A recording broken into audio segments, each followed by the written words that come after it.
സഹിൻ ആന്റണി കൂടി നമുക്കൊപ്പം ഉണ്ട്. സഹിൻ, ആസിഫ് പറഞ്ഞ് അവസാനിപ്പിച്ചതുപോലെ സംസ്ഥാനമൊട്ടാകെ ലഹരി വിരുദ്ധ ക്യാമ്പയിനുകളും ലഹരിയുമായി ബന്ധപ്പെട്ടുള്ള ബോധവൽക്കരണവും ഒക്കെ അങ്ങോളം ഇങ്ങോളം രാഷ്ട്രീയ പാർട്ടികളെന്നോ അല്ലെങ്കിൽ യുവജന സംഘടനകളെന്നോ അതല്ലെങ്കിൽ സാമൂഹിക പ്രതിബദ്ധതയുള്ള മനുഷ്യരെന്നോ ഒരു ഭേദവുമില്ലാതെ ഈ നമ്മുടെ സംസ്ഥാനത്തിന്റെ നാനാഭാഗത്തു നിന്നും കോളേജുകളും സ്കൂളുകളും ഒക്കെ കേന്ദ്രീകരിച്ച് ലഹരി വിരുദ്ധ ക്യാമ്പയിനുകളൊക്കെ നടക്കുന്ന സമയത്താണ് ഒരു കോളേജ് ഹോസ്റ്റലിൽ നിന്ന് കിലോ കണക്കിന് കഞ്ചാവ് പിടികൂടിയിരിക്കുന്ന സംഭവം ഉണ്ടായിരിക്കുന്നത്. ഈ വിഷയത്തിൽ പോലീസ് നടപടി എങ്ങനെയായിരുന്നു ആ ഒരു ഓപ്പറേഷൻ നടന്നത്? ഇനി എന്താണ് തുടർ നടപടികൾ? സഹിൻ,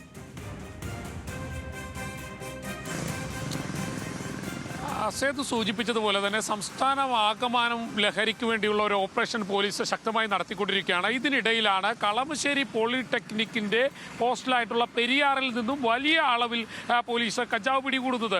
ഈ കഞ്ചാവ് പിടികൂടാൻ ഇടയായ ഒരു സാഹചര്യമുണ്ട്. ആ സാഹചര്യം നമ്മളൊന്ന് പരിശോധിക്കണം. അത് ഇങ്ങനെയാണ്. അതായത് ഇന്ന് ഹോളി ആഘോഷം ആ പെരിയാർ ഹോസ്റ്റലിൽ നടക്കുകയാണ്. അതിൻ്റെ ഭാഗമായിട്ട് കഴിഞ്ഞ ഏതാനും ദിവസങ്ങളായി അവിടെ വലിയ രീതിയിലുള്ള പണപ്പിരിവ് വിദ്യാർത്ഥികളിൽ നിന്ന് നടക്കുന്നുണ്ട്. 250 രൂപ മുതൽ 500 രൂപ വരെയുള്ള പണപ്പിരിവാണ് നടന്നുകൊണ്ടിരുന്നത്. 250 രൂപ നൽകുന്ന ആളുകൾക്ക് കളറും ഒപ്പം തന്നെ ഹോളി ആഘോഷത്തിൽ പങ്കെടുക്കുന്നതിന് വേണ്ടിയുള്ള സ്വീറ്റ്സോ മറ്റു കാര്യങ്ങളോ നൽകാനുള്ള തീരുമാനമായിരുന്നു ഉണ്ടായിരുന്നത്. 500 രൂപ നൽകിയാൽ അവർക്ക് ലഹരി കൂടി നൽകും. കഞ്ചാവ് വേണ്ടവർക്ക് 500 രൂപ നൽകണം എന്നുള്ളതായിരുന്നു അവിടുത്തെ അപ്രഖ്യാപിത നിയമം എന്ന് പറയുന്നത്, അല്ലെങ്കിൽ അലിഖിത നിയമം എന്ന് പറയുന്നത്. എന്തായാലും 500 രൂപ കൊടുത്ത കുറേ ആളുകളുണ്ട്, കൊടുക്കാത്ത ആളുകളുണ്ട്. ഇതിൽ ഏതാനും ചില വിദ്യാർത്ഥികൾക്ക് വലിയ അമർഷവും ഉണ്ടായിരുന്നു.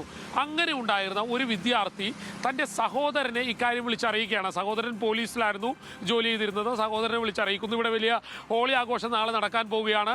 ആ ഹോളി ആഘോഷത്തിൻ്റെ ഭാഗമായിട്ട് ഞങ്ങളുടെ ഹോസ്റ്റലിൽ വലിയ പണപ്പിരിവ് നടക്കുന്നുണ്ട്. പക്ഷേ ഇതിൽ തമാശ എന്ന് പറയുന്നത് 500 രൂപ കൊടുത്താൽ അയാൾക്ക് കഞ്ചാവ് കിട്ടും, ഒരാൾക്ക് കഞ്ചാവ് കിട്ടും.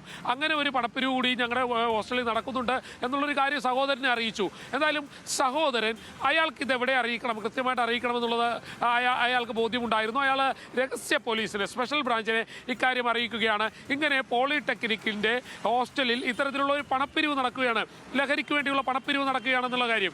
എന്തായാലും ഇന്നലെ ഉച്ചയോടുകൂടി പോലീസ് ഉദ്യോഗസ്ഥർ വേഷം മാറി ആ ഹോസ്റ്റലിലെത്തുന്നു. ഈ പറയുന്നതിൽ വസ്തുതയുണ്ടോ എന്ന് പരിശോധിക്കുകയാണ്. എന്തായാലും ആ പരിശോധനയ്ക്കൊടുവിൽ പോലീസിന് ഒരു കാര്യം വ്യക്തമാക്കുകയാണ്, പണപ്പിരിവ് നടക്കുന്നുണ്ട്, അത് ലഹരി വാങ്ങുന്നതിന് വേണ്ടിയുള്ള പണപ്പിരിവ് തന്നെയാണെന്ന് ബോധ്യമായി. ഇതോടുകൂടി മേലുദ്യോഗസ്ഥരെ കാര്യം അറിയിച്ചു. അതീവ രഹസ്യമായി ഡാൻസ് ഓഫ് എന്ന് പറയുന്ന ഒരു സംഘമുണ്ട്. എറണാകുളം നഗരത്തിലെ കൊച്ചി സിറ്റി പോലീസ് കമ്മീഷണറുടെ കീഴിലുള്ള ഒരു സംഘമാണിത്. അതായത് ലഹരിയെ അമർച്ച ചെയ്യുന്നതിന് വേണ്ടിയുള്ള ഒരു പ്രത്യേക സംഘം. അവരാണ് ഈ ഡാൻസ് ഓഫ് എന്ന് പറയുന്നത്. ഈ ഡാൻസ് ഓഫ് സംഘം അതോടുകൂടി അവരുടെ പരിശോധന ശക്തമാക്കുന്നു.